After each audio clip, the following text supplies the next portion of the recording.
If you've ever been treated like the family punchline when you were actually fighting for your life, hit that like button and subscribe right now.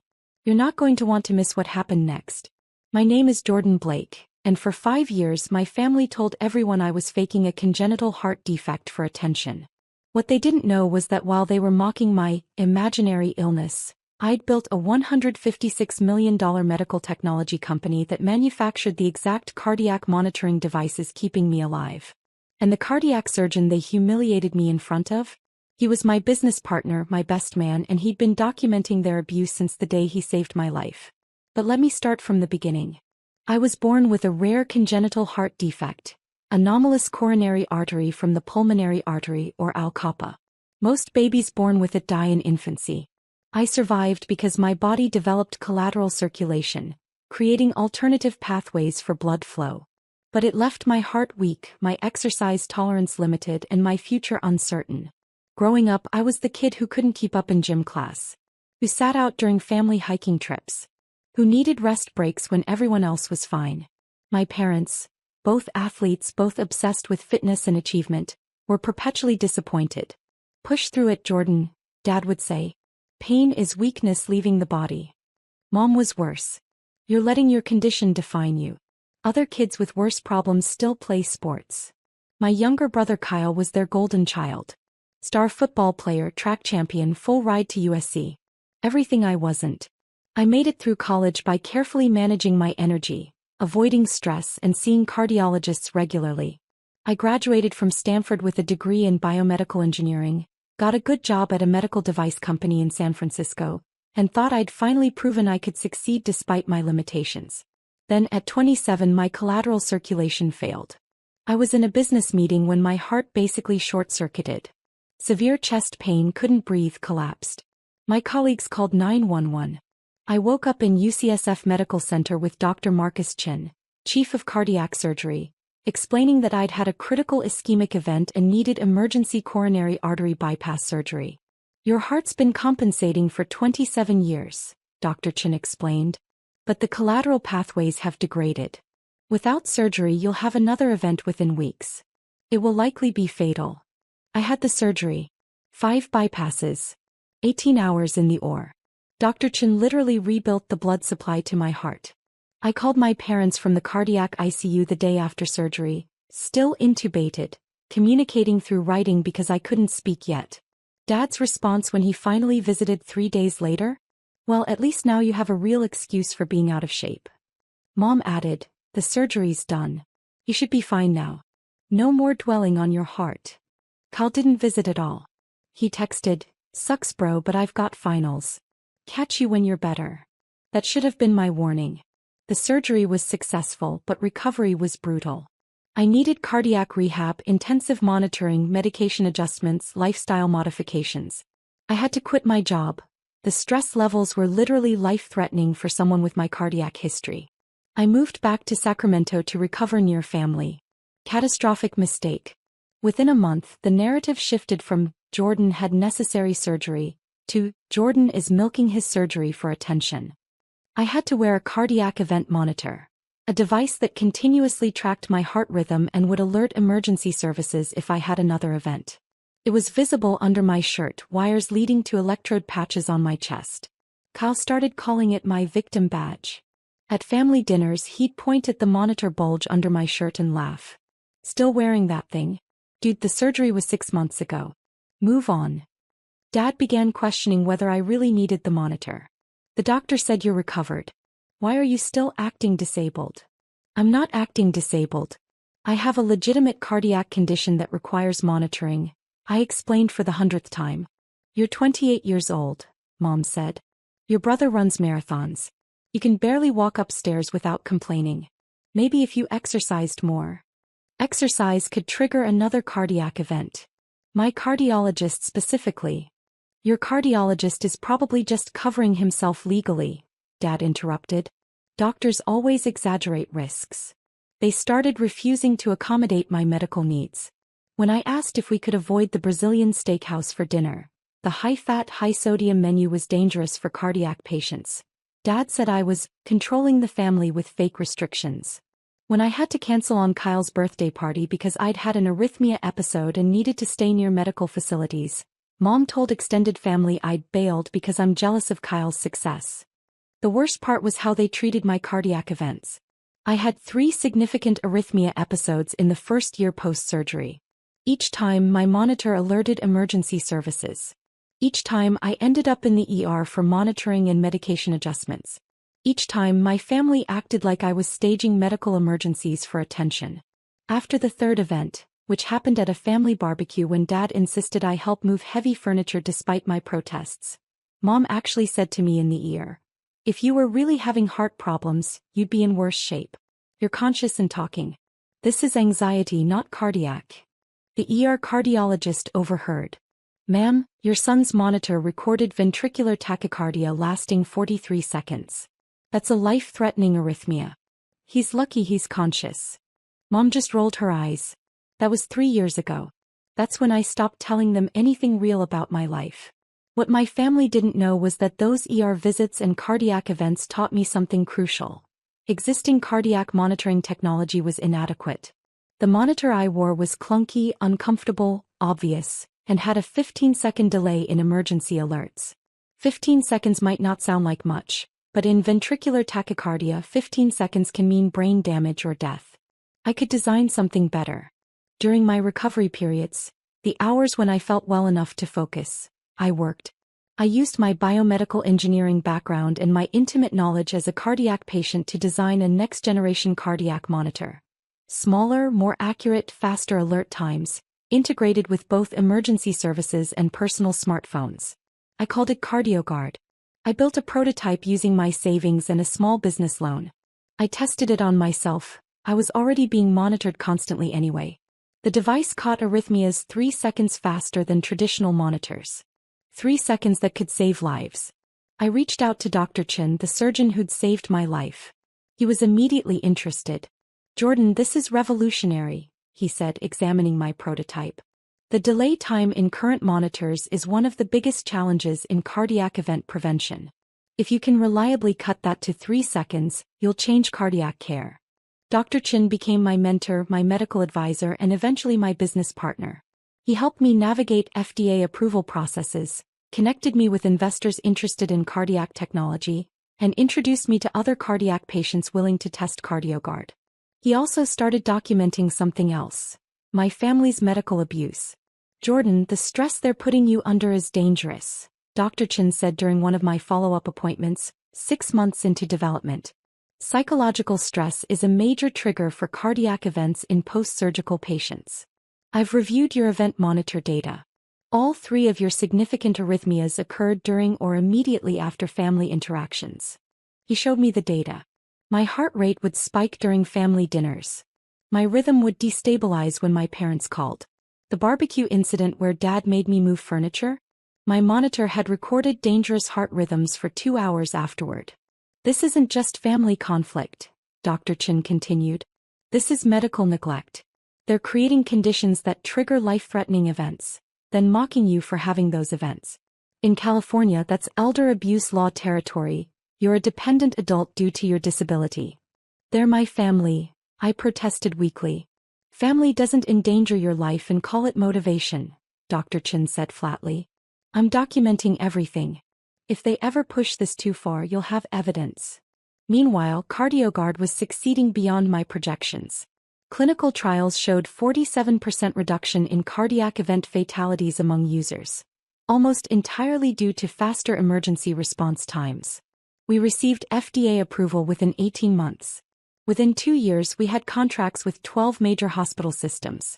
I hired a team of 8 employees, several of whom were cardiac patients themselves. I structured the company to allow flexible work schedules around medical needs. No one should have to choose between their health and their livelihood. Within 3 years, CardioGuard Medical Technologies was valued at $156 million. We'd manufactured over 50,000 monitors. We'd saved an estimated 237 lives through faster emergency response. My personal wealth reached $3.4 million annually between salary and stock options. I bought an accessible condo near UCSF Medical Center, close to emergency care, elevator building, cardiac rehab facilities nearby. Dr. Chin became more than a business partner. He became my best friend, the brother I wished I'd had instead of Kyle. And I told my family nothing. Why? Because I needed to know if they'd love me without success. If they'd believe my heart condition was serious even when I wasn't rich. If they'd support me when they thought I had nothing to offer. I already knew the answer. But I wanted to watch them prove it one more time. The wedding invitation came 18 months ago. Kyle was marrying his college girlfriend, Amber. A sweet woman who'd always been kind to me, who seemed unaware of how my family treated me. The invitation came with a note from Mom. We expect you to attend without making it about yourself. No medical equipment visible, no talk about your condition, and please try to look healthy. This is Kyle's day. I almost declined. But Dr. Chin convinced me otherwise. Jordan, I've been documenting their abuse for 3 years, he said during my quarterly cardiac checkup. The stress-triggered events, the mockery, the medical dismissal. I've got 22 documented instances where their behavior directly correlated with dangerous cardiac events. He showed me the file. It was extensive. Recorded phone calls where Dad questioned my need for monitoring. Text messages from Mom suggesting I was addicted to victim status. Social media posts from Kyle mocking his invalid brother. I want to go to this wedding, Dr. Chin said. Not as your doctor, as your friend. Kyle doesn't know I'm your surgeon or business partner. If they publicly dismiss your heart condition again, I want permission to intervene. Why would you do that? I asked. Because you're my friend. Because what they're doing is dangerous. And because I'm tired of watching families kill their disabled relatives through tough love. I gave him permission. I also told him he'd be my best man. At the wedding I'd someday have, when I found someone who loved me despite my heart condition. He laughed. Deal. But first, let's make sure you survive your brother's wedding. I also contacted my lawyer, Elizabeth Park, who'd helped structure my company. I need you on standby at the wedding. If things go the way I think they will, I'm finally ready to set boundaries. Elizabeth had been pressuring me to pursue legal action for over a year. She'd compiled evidence of fraud.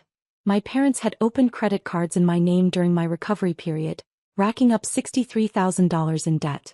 They'd claimed it was for medical expenses they'd paid.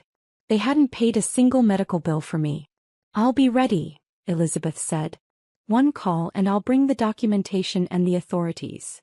The wedding was held at a vineyard in Napa Valley. 200 guests, extended family friends, Kyle's football teammates, Amber's sorority sisters. I wore a suit tailored to hide my cardiac monitor, though the device was still visible if he knew what to look for. I couldn't remove it. My cardiologist's orders were non-negotiable. One missed event could be fatal. Dr. Chin arrived with his wife, Dr. Sarah Kim, a neurologist.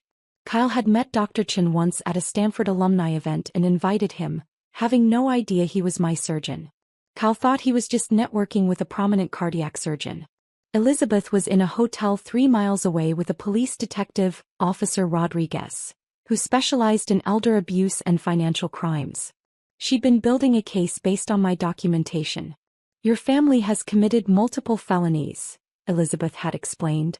Identity theft, financial exploitation of a dependent adult, reckless endangerment through medical neglect. The moment they publicly disparage your condition while you're wearing a medical device that proves its severity, we have grounds for criminal charges. I didn't want revenge. I wanted them to understand what they'd done. I wanted consequences that matched the harm. But I also wanted to be done. Drop a comment and let me know where you're watching from tonight. The wedding ceremony was beautiful. Kyle and Amber looked happy. I sat in the back monitoring my heart rate on my phone. The CardioGuard app showed real-time data. Elevated but stable. Weddings were stressful but manageable. The reception started smoothly. I found a table in the corner, away from the dance floor noise that could stress my system. Dr. Chin and his wife joined me, providing a buffer from family. Then Dad spotted me. He walked over with Uncle Frank and 2 of Dad's running club friends. Jordan, why are you hiding in the corner? Come celebrate with the family. I'm fine here. Less noise, better for my heart rate. Dad laughed. Your heart rate? Jesus, Jordan, you had surgery 5 years ago. When are you going to stop using your heart as an excuse to avoid life? Uncle Frank added, your brother ran a marathon last month. You can't even stand at your own brother's wedding. I have a congenital heart defect that required 5 bypass surgeries, I explained calmly. Standing for extended periods increases cardiac workload. My cardiologist. Your cardiologist is probably billing your insurance for unnecessary follow-ups, Dad interrupted. This whole cardiac patient identity you've built is getting old. I touched my chest instinctively. My monitor had vibrated slightly, alerting me to an elevated heart rate. The stress was affecting me already. Mom approached with Aunt Linda and 3 of Kyle's groomsmen. This was escalating. Jordan, we need to talk about your behavior, Mom said loudly. Several nearby tables turned to look. You've been sitting here like a victim all evening. This is your brother's wedding. Can't you pretend to be normal for one night? I'm being normal for someone with my condition, I said, keeping my voice level. I'm managing my health responsibly. Kyle joined the growing circle, drink in hand, already tipsy. Bro, seriously? You're making this about you again? Can't you just be happy for me? I am happy for you. I'm just sitting quietly. With that thing, Kyle gestured at the slight bulge of my monitor under my shirt. You're still wearing that victim badge. Dude, it's been 5 years. Get over it. My heart rate spiked. My phone buzzed. CardioGuard alert. Elevated heart rate detected. Stress response noted. Consider removing yourself from stressor. I stood up to leave. Dr. Chen stood too, ready to escort me out. But Dad blocked my path. No. You don't get to make a dramatic exit and ruin Kyle's reception, Dad said. You're going to stay here and explain to everyone why you're still pretending to be sick. I'm not pretending. Then Dad did it. He turned to face the entire reception, raising his voice over the music. Everyone, can I have your attention? The DJ cut the music. 200 people turned to look. I want to address something that's been a problem in our family for years, Dad announced. My son Jordan has been claiming to have a serious heart condition. He had surgery 5 years ago, which was successful, but he's been using that surgery as an excuse to avoid work, to get attention, and to make everything about himself. My heart was pounding. My monitor vibrated again. Warning pattern detected. He's lying about his heart, Dad continued, pointing at me. Pure manipulation. He's not disabled. He's lazy. Mom nodded enthusiastically. Jordan's problem is psychological, not cardiac. He's addicted to the sick role. He needs therapy, not coddling. Kyle laughed. Yeah, my brother's great at playing the victim. Should have been an actor. Uncle Frank pulled out his phone. I'm actually posting about this on the family Facebook group. We need to stop enabling Jordan's delusions. I touched my chest. My monitor was vibrating continuously now. Concerning rhythm detected. My CardioGuard app showed my heart rate at 142 BPM, irregular pattern, potential arrhythmia developing. Dr. Chen stepped forward. Excuse me, he said, his voice cutting through the murmurs like a scalpel. I'm Dr. Marcus Chen, Chief of Cardiac Surgery at UCSF Medical Center. The room went silent. Kyle's face went pale. He suddenly recognized Dr. Chen as more than just a networking connection. Dr. Chen walked toward my father. I performed Jordan's coronary artery bypass surgery 5 years ago. 5 bypasses to correct anomalous coronary artery from the pulmonary artery. A congenital defect he was born with. Dad's mouth opened. But he recovered. The surgery fixed. The surgery saved his life, Dr. Chen interrupted. But Alcapa patients require lifelong monitoring. Jordan wears a cardiac event monitor because he's had 3 episodes of ventricular tachycardia post-surgery. That's a life-threatening arrhythmia that can cause sudden cardiac death. He pulled out his tablet, showing something to the crowd. These are Jordan's cardiac event records from the past 5 years.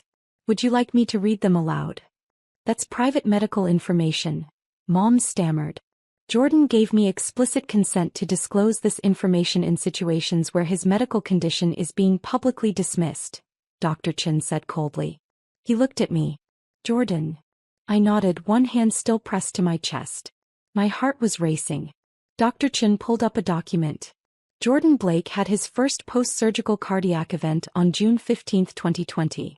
Ventricular tachycardia lasting 38 seconds. It occurred 2 hours after a family barbecue where, according to his event notes, His father insisted he help move heavy furniture against medical advice. Dad's face drained of color. Several guests were filming on their phones. Second cardiac event, September 3, 2021. Ventricular tachycardia lasting 43 seconds. Occurred during a phone call with his mother, who was, and I quote from Jordan's notes, screaming that I'm faking my disability for attention. Mom started crying. That's out of context. Third cardiac event, March 22, 2022. Sustained ventricular tachycardia lasting 51 seconds. Occurred at a family dinner where Jordan's brother publicly mocked his cardiac monitor. This event required emergency cardioversion. Kyle's drink slipped from his hand, glass shattering on the floor.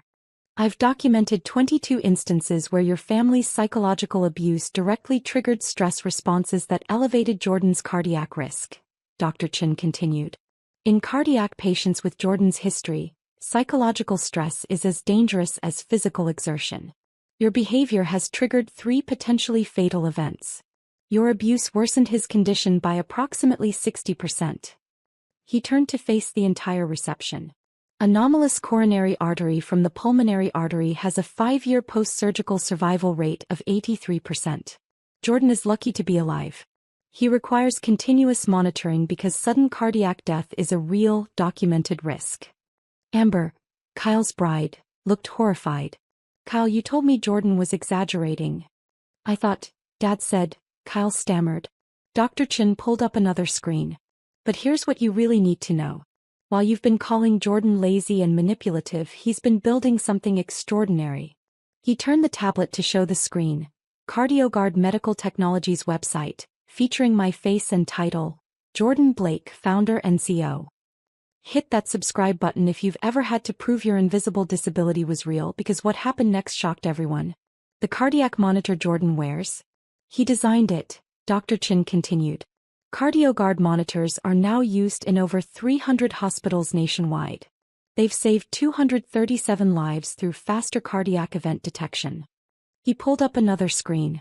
CardioGuard Medical Technologies is valued at $156 million. Jordan's personal net worth is approximately $3.4 million. He built this company while managing a life-threatening cardiac condition that you claimed didn't exist. Mom collapsed into a chair.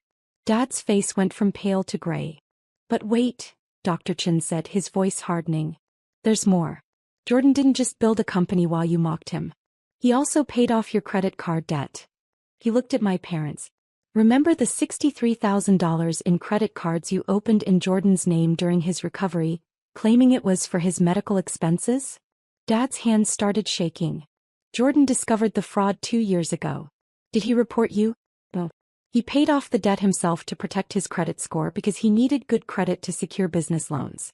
You committed identity theft against your disabled son and he covered for you. Dr. Chin pulled out a folder, his documentation weapon. I have records of every fraudulent charge. Every text message where you dismissed his cardiac events. Every social media post where Kyle mocked his brother's disability. Every phone call where you questioned his need for monitoring. He turned to my parents. California Penal Code 368, Elder and Dependent Adult Abuse.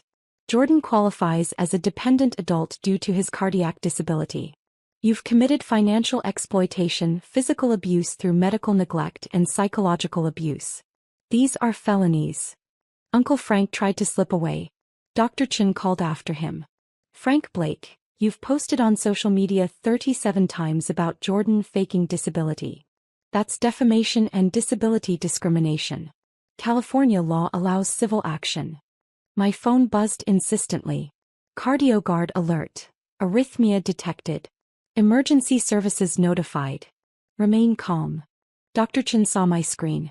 His face shifted from righteous anger to medical concern. Jordan, sit down. Now. I sat, my vision swimming. My heart was doing something wrong. I could feel it, that distinctive fluttering sensation I'd learned to recognize as ventricular tachycardia. Dr. Chin was beside me instantly, checking my pulse. Sustained VTach. Conscious but compromised. Sarah, call it in. His wife was already on the phone. This is Dr. Sarah Kim. We need paramedics at Meadowlark Vineyard, main reception hall. Cardiac patient in ventricular tachycardia, Conscious, monitor confirmed. Patient has Al-Kappa surgical history. The room erupted in chaos. Guests started backing away. Some were filming. Others were crying. My father stood frozen, watching his son having a cardiac event he just claimed was fake. Paramedics arrived within 4 minutes. The vineyard was required to have them on standby for events this size. They confirmed VTACH, loaded me onto a gurney, started in 4. Dr. Chin rode in the ambulance, still in his wedding attire. "You're going to be fine, Jordan. Your monitor alerted us fast. You designed it well." Through the ambulance window I saw my family standing in the vineyard parking lot. Mom was sobbing. Dad looked like he'd aged 10 years. Kyle was arguing with Amber, who was clearly furious. I heard Dr. Chin on the phone. "Elizabeth? It's Marcus. It happened. Jordan's stable, but we're transporting to UCSF. The family just publicly dismissed his cardiac condition at a wedding reception, triggering a documented VTACH episode. Time to make the calls." I was in the cardiac unit for 36 hours. The VTACH was controlled with medication adjustments. Dr. Chin stayed the entire first night, partly as my doctor, partly as my friend. "That was the most dramatic best man speech I've never given," he joked when I was stable enough to laugh. While I was hospitalized, Elizabeth moved forward with everything. Within 24 hours, my parents were formally questioned about identity theft and dependent adult abuse. Officer Rodriguez had been waiting for exactly this scenario, a public incident where their abuse directly caused medical harm. Dad was arrested at his home. The charges: identity theft, felony; financial exploitation of a dependent adult, felony; reckless endangerment, misdemeanor. Bail set at $50,000. Mom was charged as an accessory: financial exploitation, psychological abuse of a dependent adult. Bail set at $25,000. Kyle wasn't charged criminally, but he received a cease and desist order for defamation and disability discrimination. His social media posts mocking my cardiac condition were compiled as evidence for civil proceedings. Within 48 hours, the story hit regional news. Family triggers son's cardiac event after publicly claiming heart condition was fake. Victim is multimillionaire medical tech CEO. The news footage included wedding guest testimony. Amber's maid of honor gave an interview. I watched Jordan's father publicly humiliate his son, claiming he was faking a heart condition. Then I watched that son collapse in cardiac arrest while wearing a medical monitor that proved everything was real. It was horrifying. Within 72 hours, Kyle and Amber's marriage was annulled. Amber filed the paperwork herself. According to mutual friends, she told Kyle she couldn't be married to someone capable of that cruelty toward family, especially disabled family. Uncle Frank's employer, a corporate HR firm, fired him after his defamatory Facebook posts went viral. Disability discrimination by an HR professional is terminally incompatible with our values, their statement read. Within 1 week, my parents' house went into emergency sale. The legal fees, bail, and restitution demands exceeded their savings. The house I'd grown up in sold at a 20% loss within 3 weeks. Within 2 weeks, extended family fractured. My mother's sisters cut contact with my parents. My father's brothers issued a public apology to me on Facebook and announced they'd be testifying in my favor if needed. Within 1 month, plea deals were offered. Dad pled guilty to identity theft and financial exploitation. 18 months in county jail, 5 years probation, $127,000 restitution, fraud repayment, my medical costs they'd promised to pay but didn't, legal fees, permanent restraining order. Mom pled guilty to financial exploitation. 1 year in county jail, 3 years probation, $48,000 restitution, permanent restraining order. Kyle settled the civil defamation suit for $180,000, the maximum his insurance would cover. His football career aspirations ended when the settlement became public. Teams avoided him due to character concerns. The wedding venue refunded Amber's deposit in full and issued a public statement supporting victims of family abuse. Dr. Chen's testimony in my case was damning and irrefutable. His documentation of stress-triggered cardiac events, his recordings of my parents dismissing my condition, his expert testimony about the medical dangers of their behavior. It destroyed any defense they attempted. It's been 11 months since the wedding. I haven't spoken to my parents or Kyle since the ambulance doors closed. The restraining orders remain in effect and I've never been more at peace. My parents served their jail sentences and are now on probation. Dad works as a warehouse supervisor. His finance career ended with the felony conviction. Mom works retail for the first time in her life. They live in a 2-bedroom apartment in the same complex where Uncle Frank now lives after his divorce. Kyle moved to Arizona to escape the stigma. Last I heard, he's working in construction and trying to rebuild his life. Amber remarried. Someone who apparently treats her better than my family treated me. My company continues thriving. We've expanded to 19 employees and launched CardioGuard 2.0 with AI-powered event prediction. Valuation reached $203 million. We've now saved over 400 lives through faster cardiac event detection. I'm dating someone I met through a cardiac support group. Alex has a congenital heart defect too, different from mine but equally serious. He understands the monitors, the medications, the limitations, the fear. He's never once questioned if I'm really sick enough to need accommodation. Dr. Chin remains my best friend and business partner. He's also my actual best man. I proposed to Alex 3 months ago and the wedding is next spring. Dr. Chin jokes that his speech will be much less dramatic this time. My extended family members who apologized have been allowed back into my life on a probationary basis. My aunts, my father's brothers, several cousins, they've proven through consistent action that they believe me, support me, and respect my boundaries. The relatives who stayed loyal to my parents? They're no longer part of my life. I don't miss them. My parents tried reaching out through their probation officer 4 times in 8 months. Each message was some variation of, "We understand now. We're so sorry. Please forgive us." I never responded. Forgiveness doesn't require reconciliation. 2 months ago, Dad had a minor heart attack. Ironic considering he spent years claiming heart conditions were exaggerated. Multiple relatives contacted me trying to guilt me into visiting. I sent flowers to the hospital. The card read, "Wishing you the medical support and family compassion you denied me. May your cardiac event monitor be more accurate than your perception of mine." I didn't visit. I don't plan to. Some people think I'm cruel. That family should forgive family. That I'm holding a grudge. But here's what those people don't understand. My family didn't just hurt my feelings. They triggered 3 potentially fatal cardiac events. They committed financial crimes against me while I was disabled. They created stress conditions that my cardiologist calculated worsened my cardiac outcomes by 60%. They didn't just refuse to believe me. They actively endangered my life and mocked me for nearly dying. I don't owe them forgiveness that looks like access. I don't owe them the comfort of knowing I've moved on, in a way that absolves their guilt. I owe myself protection. I owe myself a life surrounded by people who believe my cardiac monitor isn't a victim badge. It's a life-saving medical device. Last month I spoke at a cardiac patients conference. 300 people with congenital heart defects, all fighting for understanding, for accommodation, for dignity. I told them my story. I showed them the photo from Kyle's wedding. The moment Dr. Chin stood up, the moment my family's faces changed, the moment before I collapsed into VTach. And I told them what I wish someone had told me 5 years ago. Your cardiac condition is real. Your limitations are valid. And you don't owe anyone access to you while they're endangering your life. You're not lazy. You're not manipulative. You're not exaggerating. You're surviving with a heart that's literally trying to kill you, and that makes you stronger than they'll ever understand. Build your life anyway. Build your success anyway. Build your happiness anyway. And when they finally see your cardiac monitor was real all along, you don't have to look back. The room gave me a standing ovation. Those who could safely stand. Others raised their fists, their hands to their chests where their own monitors sat. A room full of people who understood. That's my family now. As for my biological family, I hear they're struggling. Dad's warehouse job barely covers their rent.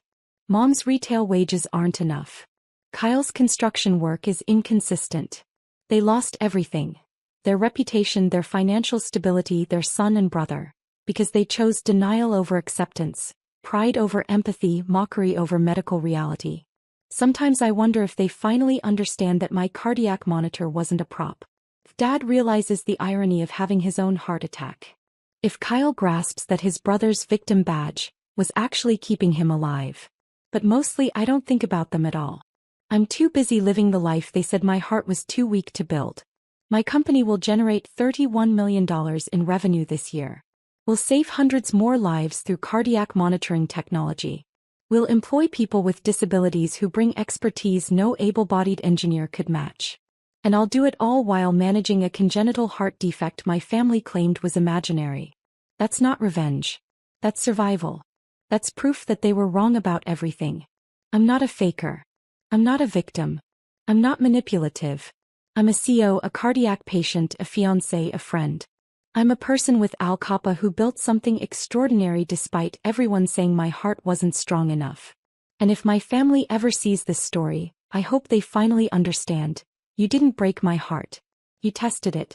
And my heart, though damaged, though monitored, though one beat away from failure, was strong enough to survive you and build something you never believed possible. If you've ever had to prove your invisible disability was real to people who should have believed you from the start, tell me your story in the comments. What would you have done? Does any of this feel familiar? And if you're currently dealing with family who won't believe your chronic condition, document everything, get medical professionals on your side, protect yourself legally, and remember, your condition is real even if they deny it. Your success will be the validation they refuse to give. Subscribe for more stories about people who built empires while everyone doubted them. Because sometimes the best response to your faking is surviving long enough to prove them catastrophically wrong.